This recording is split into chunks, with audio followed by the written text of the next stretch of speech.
अभी तक बसपा से टिकट ले रहे थे, हाँ। फिर अपना दल से क्यों ले ली? अपना दल से क्योंकि बसपा में कुछ चीज़ें ऐसी हुई जिससे। अनुप्रिया पटेल आपको ज़्यादा पसंद है या मोदी जी? दोनों एक ही है ना। मुख्यमंत्री आपको कैसे लगते हैं? बहुत अच्छे, एकदम बहुत ईमानदार, काम करने वाले, ईमानदार। आपके यहाँ का एक बड़ा मुद्दा चर्चित रहता है कि मंदिरों की जो मूर्तियाँ होती हैं उनको लोग तोड़ देते हैं, ये कौन तोड़ते हैं?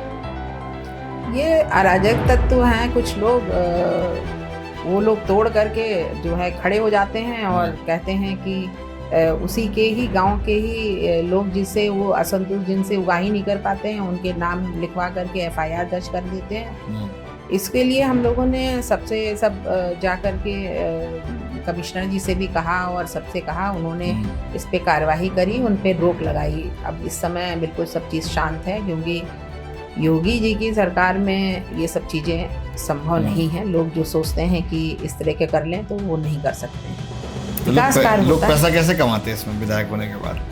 कुछ नहीं कमाते हैं। देखिए, पैसा नहीं कमाया जाता है, इज्जत कमाई जाती है। विधायक अपना कोई पैसा लेके ऊपर थोड़ी ना जाएगा, लेकिन सम्मान जो आज अगर हमारे बाबूजी का सम्मान है तो वो इसलिए है कि वो हर जाति के साथ रहे। अनुप्रिया पटेल को देखना चाहेंगी भविष्य में मुख्यमंत्री के रूप में?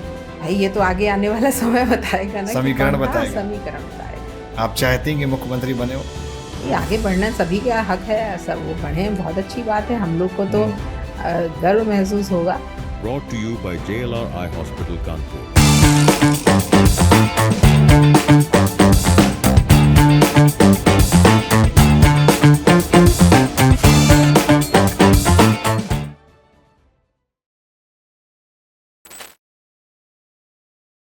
हेलो दोस्तों, मैं आप सभी का स्वागत करता हूं अपने चैनल स्पॉटलाइट विद निखिल पर। आज की जो हमारी गेस्ट हैं, मेहमान हैं, घाटमपुर MLA हैं सरोज कुरील जी। आपका मैं स्वागत करता हूं अपने इस पॉडकास्ट के चैनल पर। और आप महिला भी हैं और महिला होकर राजनीति करना बहुत डिफिकल्ट है। आप अपनी मर्जी से आई या आपको थमा दिया गया? मर्जी से तो कोई भी नहीं आता है। महिलाओं में खास तौर पे बहुत कम ऐसी महिलाएं कि जो मर्जी से आती हैं, लेकिन हमारे जो हमेशा ये सिखाया गया कि जो भी काम दिया जाए आपको वो पूरी ईमानदारी से और निष्ठा से आपको करना चाहिए। तो यदि मुझको काम राजनीति का, मैं अगर राजनीति में आई तो मैंने हमेशा ये सोच करके ये काम किया कि ये अब हमारी प्रायोरिटी है और मुझे इसको बहुत अच्छे से और ईमानदारी से और निष्ठा से करना है। तो राजनीति का पता कैसे चला कि भाई इससे पहले आपके ससुर साहब 3 बार MLA रहे और 1 दफा सांसद भी रहे? जी।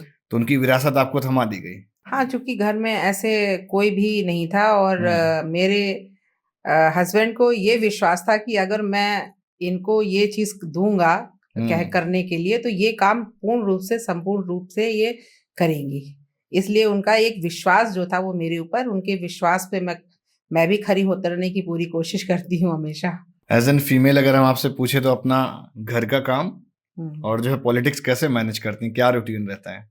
एक्चुअल में देखा जाए तो महिलाओं के लिए बहुत बड़ी ये एक उनके लिए एक ऐसा काम होता है कि पॉलिटिकल और घर को मैनेज करने के लिए उसको अपने ही टाइम में से कुछ चीजें को काट करके उसको मैनेज करना पड़ता है। जैसे मान लीजिए कि अगर हम रात के 1 बजे भी आए तो हमें सुबह 5 बजे जगना है और एग्जैक्ट 5:30 सवा 5 तक मेरी नींद खुलती है और मैं अपने घर के काम सारे करती हूँ। मेरे पास जो जानवर डॉग्स हैं सब हैं, उनको मेरे को टहलाना, घुमाना, उनको सफाई करना, घर का काम करना। मैं 10:30 बजे तक पूरा तैयार होकर के मैं अपने ऑफिस में चली जाती हूँ। तो ये है कि मैं अपने घर के काम को नहीं छोड़ सकती। ठीक बात। राजनीति की शुरुआत कहाँ से हुई? राजनीति की शुरुआत मेरी 2009 में, मुझे चूंकि भीतर गांव से हमारी ब्लॉक प्रमुखी चुनाव लड़े जा रहे थे तो एकदम से हमारे हस्बैंड को किसी ने सलाह दी कि नहीं, आप अपनी पत्नी को लड़ाइए और चूंकि आप तो सरकारी जॉब में हैं तो आप तो लड़ नहीं सकते। तो मुझे बताया तक नहीं गया था मुझे। और जब नॉमिनेशन फाइल किया गया तो फिर मुझे बुलाया तो मैं काफ़ी लड़ी थी कि यार मैं राजनीति नहीं कर सकती हूँ, मुझे राजनीति में मत फंसाइए। तो कहने लगे नहीं, आपको समाज का कार्य करना है और समाज के लिए कुछ करके गुजरना है आपको, और आप जो है एक अच्छी महिला हैं, मेहनती हैं और आप इसको कर सकती हैं। तो फिर नॉमिनेशन किया हमने। मुझे बड़ा अजीब सा लगा, हालांकि निर्विरोध ब्लॉक प्रमुख चुने गए थे भीतरगांव में 2010 के चुनाव में। उसके बाद फिर उन्होंने सारी जिम्मेदारी दी कि नहीं, आपको वहाँ बैठना भी है। कभी भी इंटरफेयर हमारे हस्बैंड ने हमारी राजनीति में उस टाइप से नहीं किया जी। हमेशा कहा कि खुद सीखो और खुद को करो, बस कॉन्फिडेंस देते रहे। हाँ, कभी फंसे तो गाइड करते रहे। हाँ बिल्कुल। और आपको धीरे धीरे करके धीरे पूरा धीरे लाया। धीरे विधानसभा में ले आए ब्लॉक प्रमुख से। हाँ, उन्होंने 2012 का चुनाव लड़ाया। हमारी चूंकि बीएसपी से मैं पहला चुनाव मैंने बीएसपी से लड़ा जी। और मैं माननीय मायावती जी के पास जब गई तो उन्होंने मुझसे पूछा कि चुनाव लड़ोगी, तो मैंने कहा कि जैसा आपका आदेश हो, और मैंने चुनाव लड़ा और मुझे सबका साथ मिला। मुझे मेहनत भी मुझे बहुत करनी पड़ी थी, एक एक घर जाना, एक एक लोगों की कुंडी खटखटाना और अंदर जाकर के विशेष तौर पे महिलाओं के साथ मैं हमेशा, मतलब कि जितने भी घर में लोग होते थे सबसे मैं मिलके आती थी, इवन छोटे छोटे बच्चों से भी, क्योंकि मुझे मालूम है कि शाम होते ही जितना भी बच्चे आपके प्रचार प्रसार कर सकते उतना आप भी नहीं कर पाओगे। वो लोग सब पूरा झंडा डंडा ले करके सब पूरा जयकारे लगाते हुए पूरे गांव में घूमते थे, तो अच्छा लगता था। और फिर धीरे धीरे ढलते चले गए इसमें। पहली बार टिकट कब मिली विधानसभा की? 2012 में। 12 लड़े, फिर हार गए। हाँ, 2012 में लड़े और हम कुछ 556 की 57 से हारे थे वोट से। 500 वोटों से हार गए थे। तो उस समय कौन जीता था, सपा या बसपा? सपा जीती थी। सपा से जीते थे। हाँ। फिर 17 लड़े जी, 17 हारे। तो कभी ये नहीं लगा कि अब बैक कर जाए? नहीं। हाँ। एक्चुअल में जब मैं 12 चुनाव लड़ने के लिए क्षेत्र में उतरी थी तो क्षेत्र के लोगों ने कहा कि होता है ना कि जैसे कहेंगी कमर पे हाथ धर के सारी औरतें कि आज तो वोट मांगे आ गई हो, अब ये जब हार गई हो, जीत गई हो, तो पलट के वापस नहीं आई हो। तो मैंने उनकी चीज को पकड़ा। मैंने कहा कि देखिए, जितना भी वोट मिला आपको, मान लीजिए हमको उस टाइम 50,000 के करीब वोट मिला हमको, वो वोट आपका है, उसके लिए तो आपको लड़ना पड़ेगा, क्षेत्र में रहना पड़ेगा। उनको ये नहीं लगना चाहिए कि आप जो हैं चुनाव लड़ी और मतलब आपका निकल गया और निकल गई आप कम से कम उतने लोगों के लिए तो आपका वो है पूरा, जिन्होंने सहयोग दिया है उनके लिए भी आपको क्षेत्र में रहना पड़ता है। तो आप अवॉइड नहीं कर सकते हो। हाँ, मैं हमेशा 17 में किससे मुकाबला था आपका? माननीय कमल रानी वरुण जी से, जो मंत्री जी थी, उनसे मुकाबला था हमारा। कितने वोटों से हारी? करीब 45,000 के करीब से। 45,000 से हारे थे। तो कॉन्फिडेंस फिर भी नहीं डगमगाया? नहीं, वो 45,000 तो हमारे थे ना। वो तो उनसे बातचीत होती थी, अब तो नहीं। हालांकि वो हमारी उनसे बहुत बातचीत, जब मैं हार करके निकल रही थी तो उन्होंने मुझे अपने सीने से लगाया कि सरोज, उस टाइम उनके शायद हस्बैंड जो है एक्सपायर हुए थे। तो उन्होंने हमसे ये कहा कि सरोज, इस समय मुझे बहुत ज़रूरत थी इसकी, और अपने हृदय से लगा के उन्होंने मुझसे कहा कि नहीं, जब भी तुम्हें ज़रूरत हो तो मुझे ज़रूर याद करना। तो जब उन्होंने मुझे हृदय से लगाया वो स्पर्श वाकई माँ स्वरूप, बड़ी बहन स्वरूप था। इसलिए मैंने कभी भी जब भी मौका मिलता था मैं उनसे बात जरूर करती थी। कभी विरोध नहीं जताया उनका? नहीं, विरोध नहीं करना पड़ा? नहीं, मैं किसी का जल्दी ऐसा नहीं, मुझे अपने काम से मतलब रहता है, मैं अपने काम से मतलब रखती हूँ। फिर उपचुनाव हुआ 19 में, हमको लग रहा है। हाँ, 2-2.5 साल के बाद जब वो एक्सपायर कर गई। जी। फिर उपचुनाव नहीं लड़े आप? नहीं, चुनाव नहीं लड़े थे। अभी तक बसपा से टिकट ले रहे थे? हाँ। फिर अपना दल से क्यों ले ली? अपना दल से क्योंकि बसपा में कुछ चीजें ऐसी हुई जिससे कि मुझे ये लगा कि राजनीति चुपचाप शांति से अपने घर में बैठो और अपने कॉलेज जो हैं, स्कूल जो बाबूजी के हैं, जो भी मतलब चीजें हैं उनको देखो। देखा जाएगा बाद में, राजनीति का अगर कुछ वैसा हुआ, हमने कोशिश करी अन्य से, लेकिन फिर वो चीज़ हुई नहीं। और इत्तेफाक ये रहा कि जो अपना दल एस के आशीष पटेल जी थे, वो जो कि हमारे हस्बैंड के साथ में काम किए थे, वो जल निगम में ही दोनों लोग थे और एक दूसरे को बहुत अच्छे से जानते थे। पारिवारिक संबंध हमारे थे और कभी भी मतलब हमेशा वो सपोर्ट करते थे हमको। तो उन्होंने कहा कि आप जो है हमारे लिए सोचिएगा। तो बाद में फिर ये मतलब हुआ पति कि आपके सिफारिश करते रहते हैं, पूरा बैकअप तैयार रखते हैं, टिकट हाँ। वही लाते हैं हर बार। टिकट वही लाते हैं, वही मेहनत करते हैं ज्यादा। मैनेजमेंट मेरे लिए। स्ट्रांग है इस चीज में उनका। हाँ नहीं, वो तो मतलब तो क्योंकि आशीष सबके लिए सबकी मदद उन्होंने हमेशा करी है अपने जीवन में। ये कभी नहीं कहा कि नहीं हम एक ही उसके लिए रहे हैं। सबके लिए मदद की, जो उनके पास पहुंच गया उनके लिए उन्होंने हमेशा मदद तो की। आशीष पटेल साहब ने आपको ज्वाइन करा दिया अपना हाँ, दल। हाँ अनुप्रिया पटेल जी से मुलाकात हुई? जी जी, उनसे बहुत पहले से भी मुलाकात रहती थी, ऐसा नहीं था। बात भी हम हमेशा करते रहते थे आपस में। 2012 का चुनाव जब हमने लड़ा था तो हम दोनों लोगों ने एक साथ लड़ा था चुनाव। वो अच्छा। अपना वहां से लड़ी थी, हम यहाँ से लड़े थे घाटमपुर से। बात हमारी होती रहती थी बीच में। वो भी महिला है और आप भी महिला, तो अपनी बात समझाना इजी हो जाता है। हाँ बहुत इजी। और मुझे सबसे ज्यादा ये लगता था कि भाई जैसे मान लीजिए हम बसपा में थे तो माननीय मंत्री जी थी, मुख्यमंत्री जी थी, मायावती जी थी। कोई भी बात करने में मुझे हिचक नहीं होती थी। किसी भी यदि अपनी बात को हमको कहने में किसी भी आप जेंट्स से बात करेंगे थोड़ा सा हिचक लगी, पता नहीं क्या सोचे वो बात करने में। एक पर्सपेक्टिव बन सकता है। लेकिन महिलाओं से बात करने में हम लोग को ये हुआ कि नहीं, एक अंदर से ही होता है कि नहीं महिला है, आराम से बात हो जाएगी, कोई भी बात अपनी बन जाएगी, अपनी बात बन जाएगी। अपना दल अगर हम as an party, as an दल अगर हम बात करें तो कैसा दल है? बहुत अच्छा है और बहुत मतलब कि एकदम नियम के साथ चलने वाला दल है। कि जो हमारी राष्ट्रीय अध्यक्षा हैं वो हर एक चीज नियम अनुसार करती हैं। कभी भी वो ना तो कभी किसी से गलत तरीके से बात करती हैं, बहुत प्रेम से हर एक व्यक्ति से। प्रदेश अध्यक्ष कौन है? प्रदेश अध्यक्ष हमारे जो हैं राजकुमार पाल जी हैं। अच्छा, पाल साहब है जी। तो अपना दल की टोटल कितनी सीटें हैं अभी जो कि जीते हुए हैं? अभी हमारी इस समय करीब 13 सीट हैं। 13 सीट के आसपास है। 13 सीट के आसपास 13 जीते हुए हैं। तो अपना दल और भाजपा का कॉम्बिनेशन बहुत जम रहा है। हाँ बिल्कुल, 2014 से हम लोग सब साथ हैं और इतने सालों से साथ हैं। तो एनडीए की सरकार में पूरा ऐसा तो नहीं कहीं सेपरेट करके सेट कर दिया गया है? नहीं नहीं, बिल्कुल नहीं, बिल्कुल नहीं, बिल्कुल नहीं। जो काम देते हैं विधानसभा में सब हो जाता है? सब पूरे काम होते हैं। अभी तक क्या क्या काम कराए हैं? हमारी अपनी विधानसभा में बहुत सारे लगभग, क्योंकि जब मैं विधानसभा जीती थी तो मैंने ये प्रण किया था सबसे पहला काम मैं किसी भी तरह हाल में माँ कुष्मांडा मैया के चरणों में, मेरा क्योंकि हमारी सिद्ध पीठ है घाटमपुर की, और उसमें सबसे पहला काम हमारे यहाँ पर्यटन विभाग से आया और हमने 1 करोड़ का करीब काम कराया, उसमें कराया, सुंदरीकरण का काम कराया।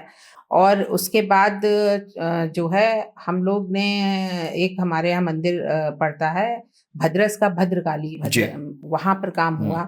एक कृष्णहरी मंदिर जो कि है हमारे सजेती रोड पे है, वहां पर वो भी सैंक्शन हुआ, उस पे भी काम अभी शुरू होगा। और ऐसे करके कई मंदिर हैं, मंदिरों का सौंदर्यीकरण का पूरा काम चल रहा है। और घाटमपुर में बहुत सारी ऐसी योजनाएं हम लोग लेकर के आए हैं जो कि आगे चल करके आप लोगों को योजनाएं बताते जाइए, कौन कौन सी जैसे योजनाएं? कि हमारे यहाँ एक तो जब हम 12 में चुनाव लड़े थे तो हमारे यहाँ लोगों ने, जो नव युवक थे उनको मैं जब देखती थी सड़क पे दौड़ते हुए, पता चला रात में दौड़ रहे हैं, सांप ने डस लिया या गाड़ी ने टक्कर मार दी, तो हमारे यहाँ उन लोगों ने एक स्टेडियम की डिमांड करी थी। अच्छा, स्टेडियम की? हाँ, तो उस पे हम लोगों ने करीब 2-2.5 साल से हम लोग लग करके स्टेडियम को हम लोगों ने सैंक्शन कराया, जो कि हमारे मतलब हमारा ये आपके जिला स्तरीय स्टेडियम को हम लोगों ने किसी तरह से करा करके उसको अभी हम लोग आगे वो कर रहे हैं। उसकी आपकी मतलब पास हो गया? अभी पास हो गया है वो। मतलब अभी ये है कि अब निधि उस पर खर्च करी जाएगी या सरकार से? सरकार से है वो। तो निधि कहाँ कहाँ खर्च की जा रही है? निधि हमारी सब विकास के लिए, जो हमारे गांव हैं, मजरे हैं, उनमें जो रोडें जिस तरह के जिस बरसात में जो दलदल टाइप की बन जाते हैं और जिन रोडों पे लोग चल नहीं सकते हैं, उन पे हम काम करते हैं पूरी तरह से, जा करके देखते हैं कि हाँ यहाँ पर जरूरत है, उन रोडों को बनवाने का काम करते हैं। ठीक बात। रोड से याद आया, अब जो कानपुर और घाटमपुर हाईवे है बड़ा खतरनाक है, रोज पर डे का एक एक्सीडेंट रेशियो है उसका, तो हाँ रोज उस पे विचार किया आपने कुछ? हाँ, मैं अभी करीब 15 दिन पहले मैं माननीय मुख्यमंत्री जी से मिली थी उसका, हम्म। क्योंकि मैं जब भी इधर बीच में क्या था कि 1 वीक रोज 3-4 एक्सीडेंट होते थे, तो मुझे ये लगा कि नहीं, चल करके ये चीज़ बतानी चाहिए माननीय मुख्यमंत्री जी को। और इस विषय में मैंने एक उनसे फ़ोन लेन के लिए मैं उसमें पत्र लिख करके मैं जी। माननीय मुख्यमंत्री जी के पास लेके गई। हम्म। उन्होंने कहा नहीं, इस पे मुझे पता है और मैं इस पे विचार कर रहा हूँ, आप जो है ये कार्यवाही होगी आगे। मुख्यमंत्री आपको कैसे लगते हैं? बहुत अच्छे, एकदम बहुत ईमानदार काम हैं। करने वाले, ईमानदार और बहुत मतलब कि अपने प्रदेश के लिए, देश के लिए बहुत अच्छे माननीय मुख्यमंत्री जी हैं और मेहनती हैं सबसे ज़्यादा। ऐसा कोई काम बताइए जो आपने उनको दिया हो और हो गया हो। ऐसे बहुत सारे काम हैं जो कि हम लोगों ने दिए, हम लोग के काम सब होते हैं लगभग। कोई भी एक। क्योंकि हम आपको एक बताना चाहेंगे कि अभी कुछ दिन पहले हमारे यहाँ एक पहेवा कांड हुआ था। पहेवा कांड में जिसको फंसाया गया था, मतलब कि वो हमारे साथ चूंकि चलने वाला मनीष तिवारी जी की मनीष बात कर रहे तिवारी हैं। था और लोग उसको फंसाना चाह रहे थे। हमने चूंकि जिस दिन उसका नाम आया FIR में, उस दिन वो हमारे साथ में था और वंदे भारत रेल का उद्घाटन हो रहा था। उस टाइम उसका नाम वहां पर FIR में चढ़ा दिया गया। मैंने कहा कि ये तो बड़ा गलत है, ये तो मेरे साथ था, कैसे ये वहां कैसे हो सकता है मारपीट में? नहीं, वहां के लोगों ने कहा नहीं, हमने देखा है कि वो था। तो मैंने कहा आप कैसे देख सकते हो? अच्छा, वो चूंकि अपने घर में CCTV कैमरे के उस पे सोता था, तो उसकी सारी फुटेज और सब पूरा आना जाना, उसके पास वीडियो था और ये बिल्कुल सच्चाई थी कि वो उसको फंसाया गया था। और मैं अपने हर एक कार्यकर्ता, चाहे वो किसी भी जात धर्म का हो, मैं उस झूठ के लिए मैं कभी भी किसी भी ऐसे के साथ नहीं रहती। मैं हमेशा सच्चाई का साथ देती हूँ, चाहे कोई भी हो। अगर गलत होते तो जरूर मैं खुद नहीं देती साथ। नहीं साथ देती। नहीं, गलत होते तो फिर मैं बिल्कुल उसको बिल्कुल समर्पण करवाती कि चलो तुमने गलत किया, इस तरह से सजा झेलो। हाँ, अगर सही है तो मैं साथ दूंगी उसका। घाटमपुर विधानसभा में अभी बड़े बड़े प्रोजेक्ट्स कौन से आने वाले हैं जो आपने सोच के रखे हो या प्लान किए हो या मुख्यमंत्री जी को दे रखे हो, वो कौन कौन से?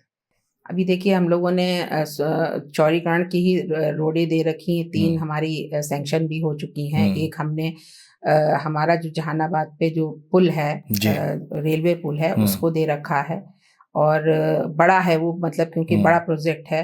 ऐसे ही अभी एक जो है नहर निकाली जा रही है आपकी तिरहट पट्टी पे, जो कि कई लोगों, किसानों को बहुत अच्छा वो मुआवजा मिल रहा है। मतलब उनको उनकी फसल के लिए बहुत अच्छा मिलेगा मुआवजा। क्या, नहर निकलेगी तो पानी का व्यवस्था होगी, जिससे उनकी उपज बढ़ेगी। और जैसे कि हमारे यहाँ कुछ सोलर प्लांट्स के लिए मैंने दे रखा था। एक बहुत पहले यहाँ पर एक प्रोजेक्ट आया था 2017 में, 17 के करीब दिया गया था, तो उसको हम लोगों ने आगे बढ़ाने का काम किया और अभी कुछ कटरी में जमीन भी मतलब कि उन्होंने चिन्हित कर ली है और वहां पर बहुत बड़ा सोलर प्लांट लगेगा।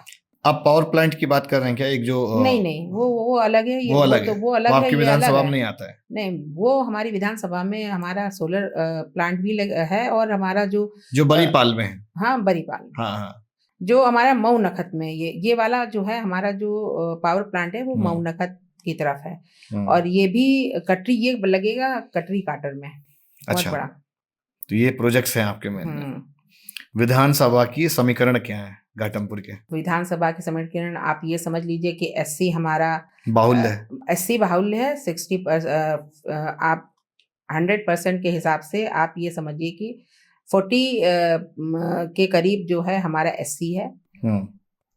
10% हमारा जो है ये समझ लीजिए कि हमारा बैकवर्ड और मुस्लिम दोनों मिला करके है। और उसके बाद हमारा जो उच्च वर्ग है वो भी हमारा 15% है करीब, 15% के आसपास। तो ये 100% समीकरण है। हाँ, मतलब मेजोरिटी SC कैटेगरी वाला। हाँ, SC कैटेगरी की है। तब तो आप लोगों को उधर दबदबा है, इसका मतलब नहीं, जो खड़ेगा नहीं, हम लोग अपना वहां भी कंपटीशन है SC में भी, SC सीट पर भी। तो देखिए ये तो देखिए हमारा देश आप जानते हैं कि संविधान से लागू है, कोई भी सबको अधिकार है कि वो कहीं पर भी आ जा सकता है। तो कोई जरूरी थोड़ी ना कि SC पे हमारा ही हक है, कोई भी आकर के चुनाव के लिए आगे बढ़ सकता है, इसमें कोई वो नहीं है। अभी जैसे विधानसभा अध्यक्ष है महाना जी, तो उन्होंने एक प्रोग्राम भी रखा था महिलाओं के लिए, तो महिलाओं को भी खूब प्रायोरिटी दी जा रही है। बिल्कुल, महाना जी को तो मैं मतलब कि ये समझिए, उन्होंने तो महिलाओं के लिए क्या, सभी विधायकों के लिए उन्होंने बहुत काम अच्छा किया है। और मैं तो उनको इतना मानती हूँ कि उन्होंने जो विकास कार्य हमारी विधानसभा के अंदर कराए, अपनी इतना खूबसूरत विधानसभा को बनाया उन्होंने, जो कि आज की देश विदेश में सब में वो चर्चित का विषय बना हुआ है। और महाना जी ने हमारे लिए, हम महिलाओं के लिए एक दिन जो पूरी विधानसभा सत्र में चलने का एक दिन पूरा महिलाओं को दिया, उसके लिए मैं उनको कई बार हम सभी महिलाएं जाकर के उनको थैंक्स भी बोल करके आए कि आप लोगों ने, आपने कम से कम ये तो सोचा इतने सालों बाद कम से कम कि महिलाओं का भी एक दिन होना चाहिए, जबकि महिलाएं स्वच्छंदता पूर्वक अपनी बात को कह सके विधानसभा में। मतलब वहां भी रिजर्वेशन ले लिया। हाँ, 33% रिजर्वेशन ही हो गया एक तरह का, बिल्कुल। माननीय प्रधानमंत्री जी ने जो हम लोग को एक उपहार स्वरूप दिया है, वो उसका तो प्रयोग सारी महिलाएं जानती हैं। जब घर चला सकती हैं तो सब कुछ समझ लीजिए। अनुप्रिया पटेल आपको ज्यादा पसंद है या मोदी जी? दोनों एक ही है ना। नहीं, पॉलिटिकली नहीं, पसंद कौन है? नहीं, पसंद दोनों है। पहले वो कौन? हमारी नेता हैं, हाँ, ठीक है, और वो हमारे गठबंधन के हमारे सर्वोपरि हैं, इसलिए दोनों लोग हैं हमारे लिए। ठीक बात। हम किसी को एक को नहीं कह सकते, हमारे लिए वो आदर्श दोनों लोग हैं हमारे। अनुप्रिया पटेल को देखना चाहेंगी भविष्य में मुख्यमंत्री के रूप में? भाई ये तो आगे आने वाला समय बताएगा ना, समीकरण बताएगा। समीकरण बताएगा। आप चाहते हैं कि मुख्यमंत्री बने हो? ये आगे बढ़ना सभी का हक है, सब वो बढ़े, बहुत अच्छी बात है, हम लोग को तो गर्व महसूस होगा। अब हम थोड़े से आपसे पर्सनल प्रश्न करेंगे। पर्सनल ये है कि जो आपका घर है, मतलब मायका जो रहा होगा, आपके फादर क्या करते थे? मेरे फादर जुडिशरी में थे और वो डिस्ट्रिक्ट जज के पद से रिटायर हुए। और यहाँ पे पॉलिटिक्स में हमारे ससुर ससुर साहब तो पॉलिटिक्स में वो थे। 3 बार के विधायक, 1 बार के सांसद थे। हमारे हस्बैंड चीफ इंजीनियर जल निगम होकर के रिटायर हुए, अभी 2 साल हुए हैं। और बाकी मेरे 2 बच्चे हैं, 2 बेटे हैं। एक बेटा इंजीनियरिंग कर चुका है, एक बेटा लॉ कर रहा है। कोई भी राजनीति में दोनों बेटे कोई भी इन्वॉल्वमेंट नहीं है, कोई इंटरेस्ट नहीं, बिल्कुल दूर भागते हैं दोनों। और लेकिन अपनी मम्मी की पूरी सहायता करते हैं हर तरह से। तो जब आप छोटी रही होंगी अपने यहाँ घर में, तो आपने कभी सोचा था कि आप विधायक बनेंगे? बिल्कुल नहीं। हमारे यहाँ तो फैमिली में तो आप ये समझिए कि 3-4 लोगों से मैं तो हमेशा देखती थी, पिताजी हमारे जो है, कोई अगर घर के आसपास वकील पहुंच जाए या कोई पॉलिटिकल वाला पहुंच जाए या पुलिस पहुंच जाए तो भगा देते थे, कहते थे कोर्ट में मिलना, यहाँ नहीं आना, घर के आसपास बिल्कुल दिखाई ना देना। अच्छा, तो हम लोग को बिल्कुल कोई वो नहीं था, दूर भागने वाले में। हाँ, इन सब से बिल्कुल। बचपन में क्या सपना था आपको, क्या बनना था? मैं जुडिशरी में ही आना चाहती थी, इसीलिए मैंने लॉ किया था। मैं खुद लॉ किया हुआ है मैंने, और एडवोकेट मैंने प्रैक्टिस भी करी है, इलाहाबाद हाई कोर्ट में भी करी है। तो एज ए मैं जज के रूप में मैं बनना चाहती थी, लेकिन जो चीज़ आदमी सोचता है वैसा नहीं होता है, भगवान कुछ और प्लान करता है। जिस चीज़ से आप थोड़ा भागते हैं वही चीज़ मिलती है। आध्यात्मिक है? हाँ बिल्कुल। कौन से भगवान को मानती है? मैं सभी को मानती हूँ। सबको मानती है? हाँ, सबको मानती। पूजा किसकी करती है? सभी की करती है। सभी की करती है। हाँ। तो जैसे अगर हम बात करें एज एन वाइफ, आप कैसी हैं? अब ये तो मेरे हस्बैंड बताएंगे ना कि एज ए वाइफ मैं कैसी हूँ। नहीं, रोल आपका घर में कैसा रहता है? अभी भी आप उनसे पैसा लेती है? बिल्कुल, वो तो हक है हमारा, वो तो लेना पड़ता है। हस्बैंड से अगर पैसा ना लो तो उनको ये पता ही नहीं चलता है कि हाँ वाइफ है। कोई तो होना चाहिए ना जो कि उनसे लड़ करके पूरी तरह से अपना हक जता सके। पत्नी का काम होता है पति को महसूस दिलाते रहना कि मैं हूँ। अभी आपने भले मुझे बना दिया, लेकिन वो चीज से आप नहीं दूर भाग सकते हो जो आपने मैं शुरू से करती आ रही हूँ, उस पे तो हक नहीं आप वो कर सकते हो। एज एन मदर के हैं तो कैसे बच्चों का पूरा ध्यान रखते हैं? हाँ, बच्चे मेरे पूरा टाइम पॉलिटिक्स में तो नहीं चलाया था? नहीं, मैं अपने बच्चों का पूरा ध्यान रखती हूँ। और मैं मतलब कि जो वो कहते हैं कि मम्मा आप एज ए कुकिंग में मैं बहुत अच्छा करती हूँ। क्या अच्छा बनाती हैं? सभी चीज बनाती हूँ मैं। और मेरे बच्चे जब भी मैं पहुंचती हूँ तो मम्मा आज प्लीज आप अपने हाथों से आज ये बना दीजिए, तो मैं बना के उनको खिलाती हूँ कि नहीं चलो कोई बात नहीं। कभी कभी नहीं बना पाते तो गुस्सा आते हैं कि बताइए अब आप हम लोग को बना बिजी के नहीं रहती हैं। खिला पाती हैं, आप बिजी रहती हो। तो फिर मुझे हम्म। लगता है तो फिर मैं शाम को बनाती हूँ चुपचाप, जब मैनेज करना पड़ता मैनेज है। करती हूँ मैं हर चीज हाँ। को, ताकि बच्चों को जो है ये एहसास ना हो कि नहीं मम्मी हमसे दूर तो नहीं गई हैं। इंजीनियर साहब के लिए एक लाइन क्या कहना चाहेंगे उनके बारे में? बेस्ट पति और हर चीज सिखाने वाले, मुझे आगे बढ़ाने वाले वही है।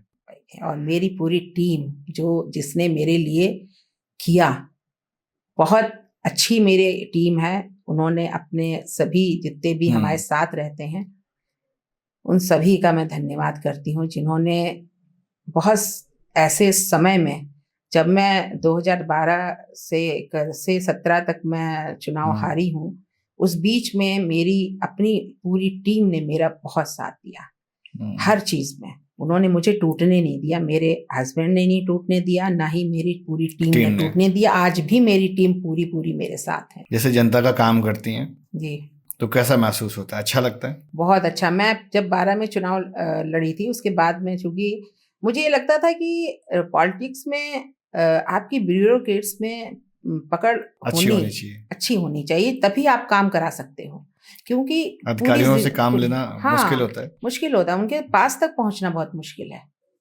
आप ये सोचिए भाई, ऐसा वो क्यों? लोगों को लगता है कि विधायक के पास पहुंचना मुश्किल होता है। नहीं, देखिए उनके पास बहुत सारे काम होते हैं, उनके पास भी हम लोग के पास भी। जी। दोनों के कोऑर्डिनेट करने की स्थिति जब होती, जब दोनों लोग के पास टाइम हो। अगर हम उनके पास जाते हैं, पता चला कि उनके पास टाइम नहीं, वो कहीं निकल गए मीटिंग में, तो हमको इंतजार करना पड़ता है। तो यदि आपस में जान पहचान होगी तो थोड़ा ना थोड़ा कहीं ना कहीं से वो टाइम निकाल करके आपसे मिल लेंगे और आपकी समस्याओं को सुन लेंगे और वो कार्यवाही हो जाएगी। करते वही है सारा। हाँ, सब करते हुए। आपके यहाँ के एक बड़ा मुद्दा चर्चित रहता है कि मंदिरों की जो मूर्तियां होती हैं उनको लोग तोड़ देते हैं। ये कौन तोड़ते हैं? ये अराजक तत्व हैं कुछ लोग। वो लोग तोड़ करके जो है खड़े हो जाते हैं और कहते हैं कि उसी के ही गांव के ही लोग जिससे वो असंतुष्ट, जिनसे उगा ही नहीं कर पाते हैं, उनके नाम लिखवा करके FIR दर्ज कर देते हैं। इसके लिए हम लोगों ने सब जा करके कमिश्नर जी से भी कहा और सबसे कहा, उन्होंने इस पे कार्यवाही करी, उन पे रोक लगाई। अब इस समय बिल्कुल सब चीज शांत है, क्योंकि योगी जी की सरकार में ये सब चीजें संभव नहीं है। लोग जो सोचते हैं कि इस तरह के कर लें तो वो नहीं कर सकते हैं। तो ये कौन लोग हैं, कौन तोड़ देते हैं ये? कुछ हैं पार्टी के, कुछ अन्य पार्टी के लोग हैं ऐसे जो ये सब करते हैं। कुछ भीम आर्मी के लोग हैं जिन्होंने ये सब किया।